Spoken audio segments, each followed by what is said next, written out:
Hello guys! Today we are going to be finally analyzing the last variation of the Bogoljubov defense, also known as the Mikenas defense, which is pawn to d4 and our juicy response knight to c6. So today we are going to be looking at what happens after pawn to d5, just immediately harassing our knight, which I'm surprised is only the third most played move, because after knight to c6 it's like we are begging white to play this move. Anyways, that's why I had to dedicate like the couple of first videos analyzing a whole other bunch of moves that the white can play. And today we are going to be having some fun with this, what I call the Zorro variation, because I just get these vibes of our Dark Knight getting chased by the bad guys and then finally them falling for traps. And yes, there are some really nice traps. Okay, so of course, first of all we are going to play knight to e5, and in this position there are a few options for white. And that is pawn to e4, pawn to f4, or bishop to f4. So like usual, we will start with the most played moves and then move on. So according to Lichess database, pawn to e4 is the most played here. And in this position we are going to respawn with pawn to e6, immediately challenging the pawns. Now lucky for us, in this position pawn to f4 is most played, trying to harass our knight. And here comes the first funny variation, because we are simply going to grab the pawn on d5.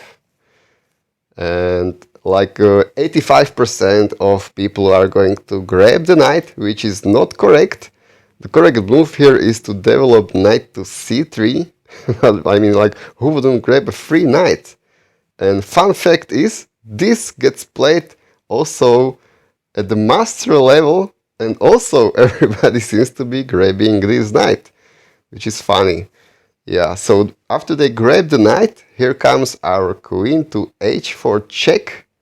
Now we get their king out of his comfort zone, because there is no good way to block this check.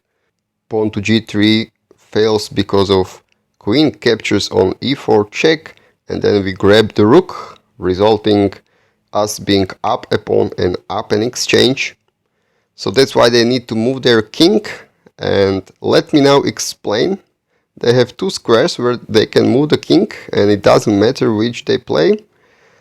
But the engine here wants us to make a draw by repeating these kind of moves, these checks which are not blockable, and the king should run in a little triangle like this.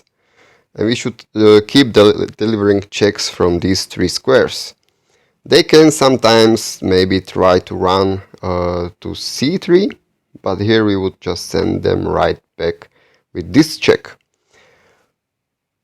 So this is what the engine wants, but I would propose another thing. So let me just rewind these checks.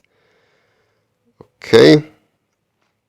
So after queen to h4, if they go king to e2, I would suggest that you play queen to g4 check, because I have noticed that like more than 60% of people are going to block this check with their knight, which is not correct, because we can simply grab this pawn, and now this knight is pinned, cannot move, and we will be winning our piece back. And not only that, but their king will suffer from high psychological damage. So here they try to push h3, but it doesn't matter, we just grab this knight and it's a check. So they need to recapture, and we just slide our queen right back and we have a winning position. Right? And if they play, I mean, if they don't block this check with the knight and they rather move the king to one of these dark squares, then you can go for move repetition. But as I mentioned, more than 60% of people will fall for this.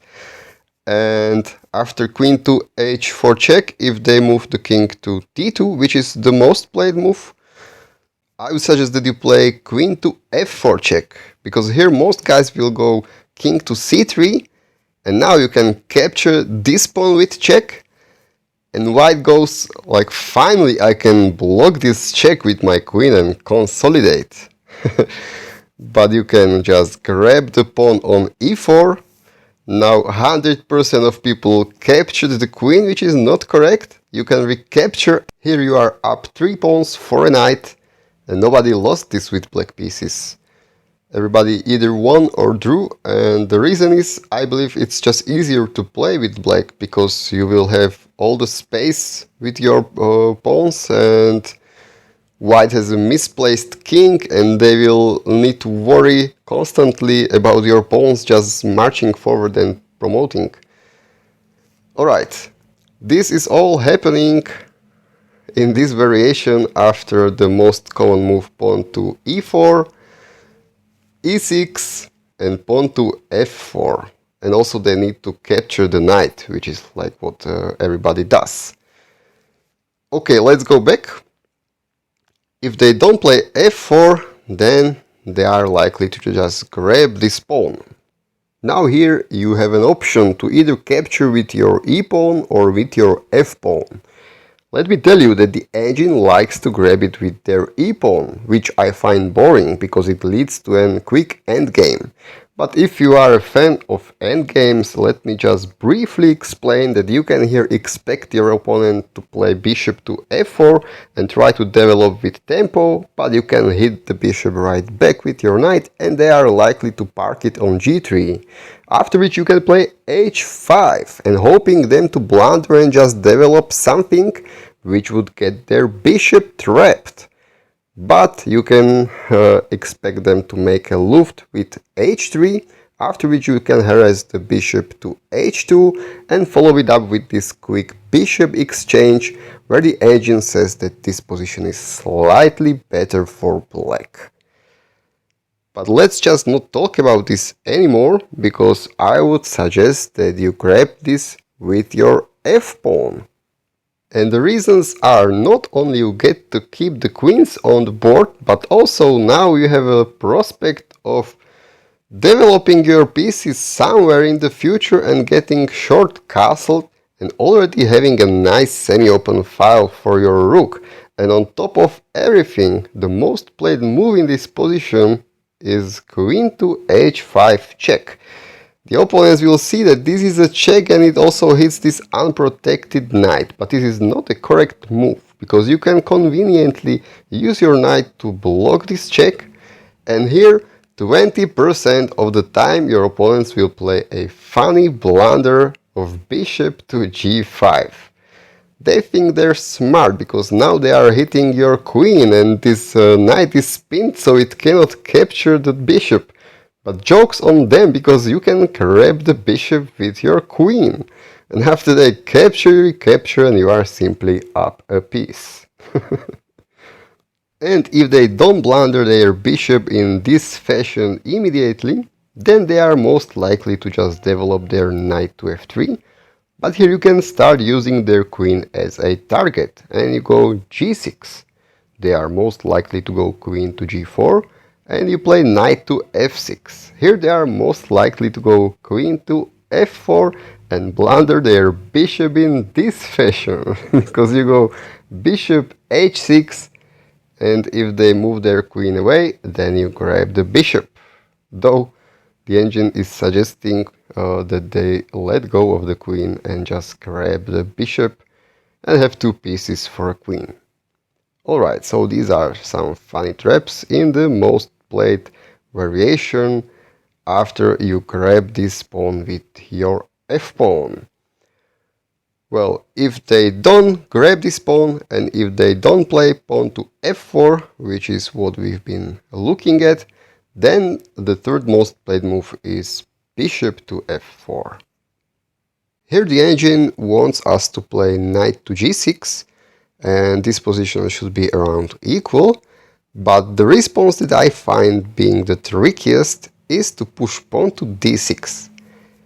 In this position, most guys, I'm not sure why, but they will grab the knight. I believe they just want to damage the pawn structure, but this is perfectly fine for us, and let's actually analyze this for a bit. Here the most two played moves are either knight to c6, what's that, knight to c3, or pawn to c4, supporting this pawn in the center. So let's see knight to c3, which is the most played one. Here we are going to grab this pawn, and white can recapture three different ways. The queen is the most correct one and is the least played one, luckily for us, and would just lead to a boring endgame. But if they capture, for example, with their knight, here it gets pretty tricky for them. We can kick the knight back with c6. Usually they play incorrectly knight to c3. And here we play queen to b6, a very tricky move, because now we are hitting this. If they just ignore it and, for example, develop knight somewhere, then we can grab this b2 pawn and we are hitting the rook and the knight. Well, the rook is protected, so they might just go knight to a4, trying to harass the queen, but this fails because of bishop to b4 check, and now they are in serious trouble. And if they block it with the pawn, we just capture the pawn. Now they have to capture the bishop, and you see we will be winning material here. Okay, so they cannot ignore this threat of us capturing on b2. They need to protect it somehow, and if they choose to protect it with playing pawn to b3, now we still hit them with bishop to b4, and they are once again in a lost position. Well, they can either support their knight with the other knight, but here we just slide the bishop back and there is no way for them to save the f2 pawn. And if they support the knight with their queen, now we play bishop to g4, another tricky move, which basically comes with a threat of playing a rook to d8, which is a huge threat. And now, well, the engine is suggesting for them to play pawn to a3. We can put our queen to a5, so now they cannot really capture the bishop, but it is the best move that they can play. Otherwise, we are just simply threatening to capture here, and developing the knight doesn't really do anything. So the engine here is saying to capture the bishop and give up the exchange. And here we are just winning and we are up an exchange. So the correct way to deal with these problems for white would be to play rook to b1. But even in that case, still this position is like minus 1.5 for black. Very pleasant. So that's if they capture with their knight and then move the knight back to c3. But most commonly they are going to capture with their pawn. Well, in this case, most played moves by white will very conveniently lead to the Greek gift position. So let me show you. We can just start by setting up our pieces. So bishop goes to d6. They will most naturally develop the knight to f3. We go knight to f6. Doesn't matter that they can give us this check. We can just simply slide our king to f8. And now white will be like, let me show you how to get castled and be safe. Yeah, so they get castled. And here it comes. We push pawn to e4. And no matter where the knight goes, I believe, I don't know, knight to d4 seems natural.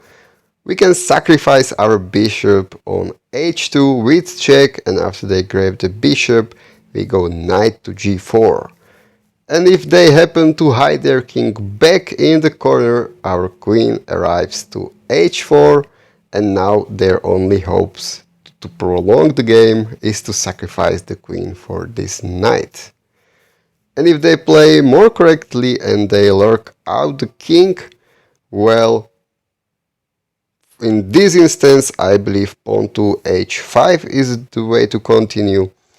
But the thing is that the position is much better for black and very tricky to defend for white. And there are too many variations for me to analyze right now in this video. So make sure to check out the study that will be in the description. Okay, let's go back. So this was all about them. Let's go back so we can remember what happened. Yeah, so they played bishop to f4 and we went pawn to d6. They grabbed the knight, we recaptured, and they played knight to c3. Let's have a look at the other move, and that is pawn to c4. It looks very nice for white. They have huge center, they have nice pawn structure, and they may just be overconfident here, and they usually are, and the most played moves again lead to some troubles for them. So we can start with knight to f6. We are now hitting this pawn, so a natural response is to play knight to c3. We can play bishop to c5, and in this position most guys overlook our threat and just calmly develop knight to f3, which happens to walk into knight to g4, and there is no way for white to save the f2 pawn, and thus this position is winning for black around -3. Okay, let's go back and now let's talk about some other variations, because if we go all the way back to our Bogoljubov or Mikenas and the Zorro variation, we have only been analyzing the move pawn to e4. Now it's time to look at pawn to f4. And here comes the villains harassing our Zorro. So we go knight to g6. Now the most played move here is pawn to e4, and the second most played is harassing even more with f5. So let's have a look at pawn to e4. Here we are going to set a very nasty trap with pawn to e5. Now the only correct move for white to maintain advantage is to capture en passant, but more than 50% of the players fall for the trap and just decide they want to harass more and they push f5. Well, here we are going to surprise them with queen to h5 check. King has 2 squares to go to. Of course, pawn to g3 doesn't work because of this. And let's see, king to e2. This is the worst one. We can now capture this pawn with a check.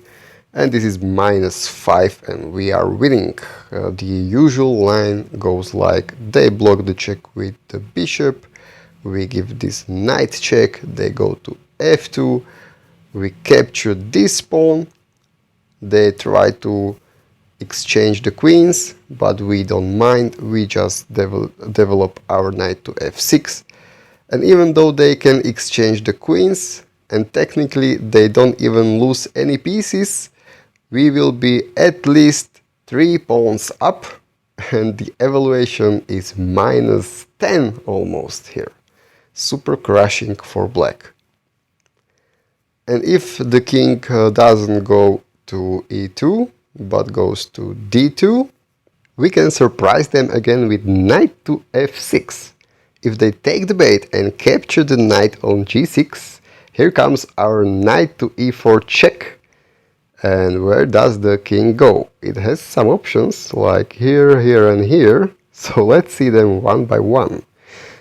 Well, king to d3 obviously walks into this queen and king fork, so that's not good for white.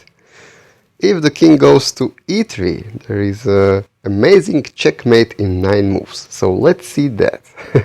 It starts with bishop to c5 check, king goes to e2, now queen to f2 check, king goes to d3, queen to d4 check, king goes back to e2, and now knight to g3 check. They cannot capture the knight because it just accelerates the checkmate with queen to e4 check, they block and checkmate. So because they cannot capture the knight, they need to go king to f3. After which we go queen to f2 check, they go king to g4. Now, pawn to d6, discard check, king goes to h4, knight captures on f1, discard check, they block with the pawn, and now pawn captures on g6, discard check. So 3 discoveries in a row. Now they only can block this check, and then queen to f6 is finally checkmate. Alright, let's go back. That was king to e3, checkmate. And the last square that king can go to is king to e2. And this walks into a funny king hunt. So let's also see that. It starts with queen to f2 check. King goes to d3. Now knight to c5 check. King goes to c3. Knight to a4 check. King goes all the way to b3. Here we slide the queen over to the queen side with the check. They cannot capture this knight because queen to b4 checkmate. So they have to go to c4. Now queen to a6 check. King goes back to b3. And now we maneuver the knight back with the knight to c5 check. King goes to c3. And knight to e4 check. King goes back to b3. Now we give a queen check because the queen was hit by the bishop. So they once again are forced to go to c4. And now we just calmly capture the pawn on g6. But this move unleashes our rook on this file. And well, here the engine is suggesting knight to f3. And we can respond with c6. And the best way to prolong the game for white here is to shamefully walk king to d3 and get forked. Otherwise, there are some mating net ideas, namely queen to b5 would be an immediate checkmate. But what happened in real life, most of the time, I think in 3 games, people played pawn to c3. But here knight to f2 is very strong, it hits the queen. The best thing to do for white is to go queen to f3 and now rook to h4 check. This can be blocked by the pawn, which can be captured.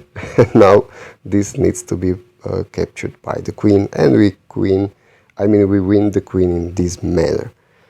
Alright, so if you don't want to really memorize all of this, I don't blame you, but I'm only showing this because it helps me to memorize this. Let's go back. This can only happen if they take the bait and they capture the Zorro. Alright, what if they play something else? Well, the second most played move is bishop to d3, since we are, hitting this pawn. But it's also a disaster for white, because here we are going to still capture on e4 with a check. They capture, we recapture, and now they grab the knight. Now it is a correct way to continue for white, but still this position is lost for them. We capture on g2, hitting the rook, so they need to really develop this knight to e2 to protect the rook with the queen. But we capture also this pawn with a check. Now they cannot go to the back rank with their king because they would hang the rook. So they need to go to c3. And we basically force the king to d3 square. And after that we can now once again capture the pawn on g6, unleashing our rook. And this position is super crushing for black. Although we are down a piece, white has 0 development and funny exposed king. So it should be no problem to win this from here. Alright, let's go back. So these are the traps. Let me just show you what is the correct approach for white. It is to develop the knight to c3. But even after this move it gets super tricky for white. So we are going to pin this knight to the king. And in most cases, like in 70%, they are going to play bishop to d3 to overprotect this pawn. But we are still going to just capture on e4 with check. They capture, we recapture. And this is basically the same position as before, only this knight is here and this bishop is here. And it's even worse for white now, because after they capture the knight, we capture on g2, they develop the knight to e2 to save the rook. Now after we capture on d5 with the check, they no longer have an option to go to c3, meaning that they have to go to back rank and lose their rook in this fashion. Alright, let's go back. Enough of this crazy variation. Let me just explain. Here, after pawn to e5, we've been looking at the mistake of playing pawn to f5. Let's see the correct move briefly, and that is en passant. Sorry about the sirens. So here, they captured by en passant. Now the engine is once again suggesting to capture with the e-pawn and just get the queens off the board, which I'm not a huge fan of. I would capture with my f-pawn. The issue is that this hands advantage to white if they know what to do next.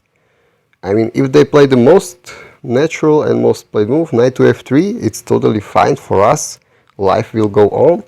But there is a little bit of a refutation to this line, and it is if white plays h4. And the idea is for them to play h5 and just harass this knight somewhere to back rank where it will no longer have any purpose in life. But I think there is a funny counterplay to this, and you can play bishop to b4 check. Now they should block this with the pawn. Blocking with some pieces isn't very good. It first of all just hang this pawn and stuff like that. They should really play pawn to c3, at which point you just slide the bishop back to e7, and now they can continue with their plan. It is a correct move to play h5, but now we have this in-between move, bishop to h4 check, and we basically force their king to move. And it cannot move to d2 because that would once again hang this pawn. They need to go to e2, and after that we are now going to slide our king to sorry, too much talking. Our knight back to f8, and they can develop the knight, harass our bishop, we slide back to e7. The point is, in this position white has a slight advantage, like +1, but they have their king misplaced, and I think that should be like enough of a resource for us to, you know, counterattack them in this game. So that's just some thoughts on this variation. Let's go back. So we've been looking at this variation with them harassing with f4, and we played knight to g6. How about they continue the harassment with pawn to f5? Well, of course, our response is going to be knight to e5, and now they usually go bishop to f4 because they are in this knight hunting mode.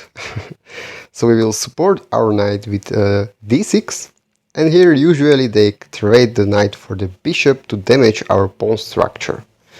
Sometimes they go pawn to e4, to which we can respond with e6, and here they go for this trade. But if they include e4 first or not, it is going to be the same position anyways, because after e4 we are still going to play e6.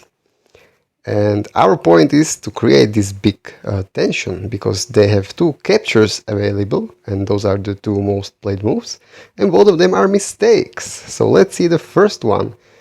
Well, if f captures on e6, we are going to hit them with this lovely queen to h4 check once again. Now, usually they are going to be running away with their king, but in this case actually pawn to g3 is the way to go for white. But let's just see what's wrong with king to d2. Well, we can continue with queen to f4 check.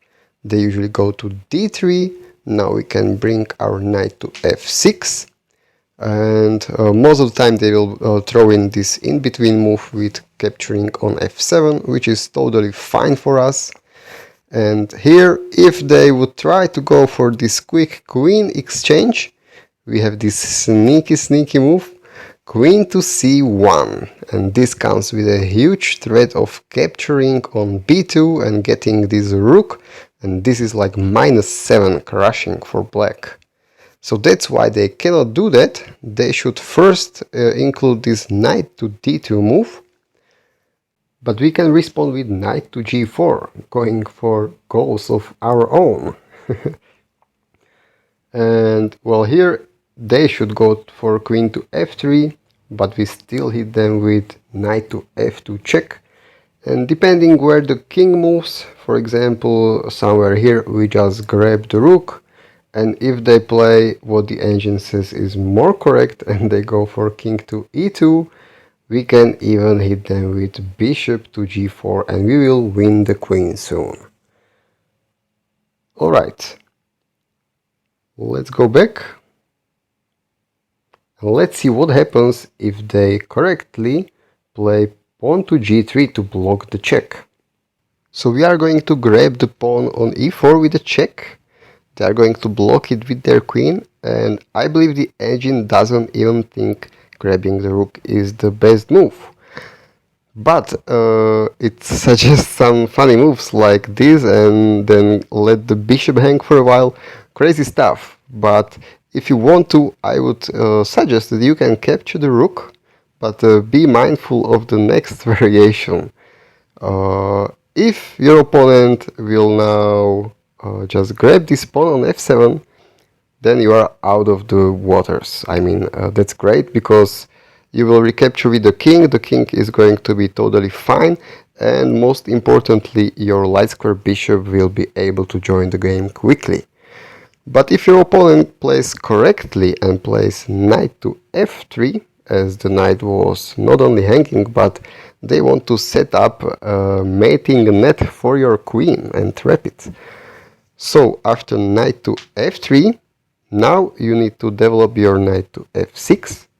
And if you see this move knight to c3, just know that your opponent is getting ready to get long castled.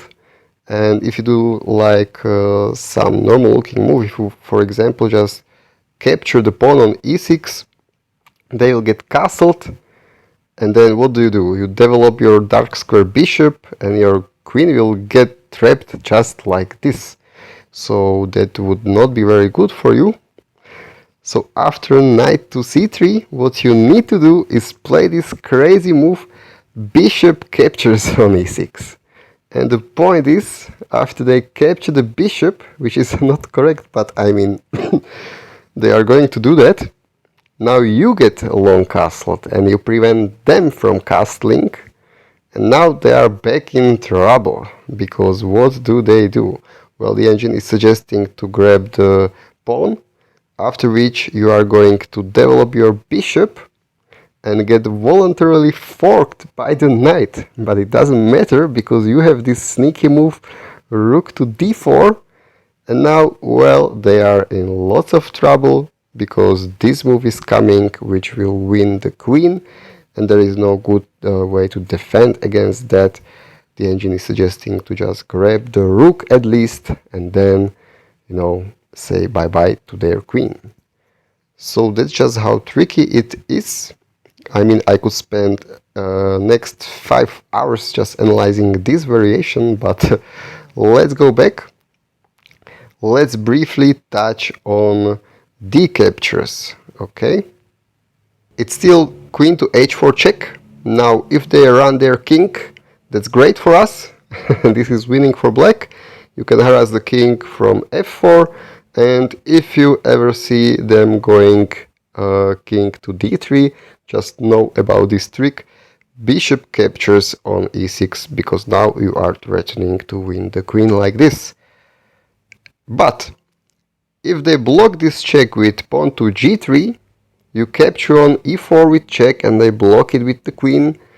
Now you cannot capture the rook. It is not going to be advantage for you anymore. So just remember, if you see them capturing with this pawn, it is What you need to do here is capture the queen, they recapture with something, and then you exchange these pawns, and you are only up a pawn, but the engine gives a very nice advantage to black, like minus 1.5 something, because you are better developed, you have a pawn, and even if they try to win your pawn, you don't mind, you just keep on developing, they can grab the pawn, you get castled, you are very much ahead in development, and the advantage is still minus 1.5, and you should be doing fine in this game. Alright guys, let's go back. I think there is one variation which I forgot to talk about, and that would be the last one, because I really just need to go grab the kids from the kindergarten. Which one was it? It was in the e4, e6, and then pawn to c4. This is not very common, but I get it in my games pretty often, and there is a nice trap to this, so let's see this. So here the most common moves lead to the trap. You play knight to f6, they develop their knight to c3, you go bishop to c5, aiming for the f2 square, and the most played move is a mistake of knight to f3, after which you go knight to g4. It's a similar variation that we've already seen. The problem for white here is there is no good way to defend the f2 square, and they are trying this move, knight to d4, because it blocks your bishop, but you can simply harass the knight away with pawn to e5, and once they move it, you land your knight on f2, forking the queen and the rook, and you have a like minus 2 something advantage. Alright guys, I gotta go. Have fun playing this Bogoljubov Mikenas Zorro defense. Let me know how your games went. Stay safe, take care, goodbye.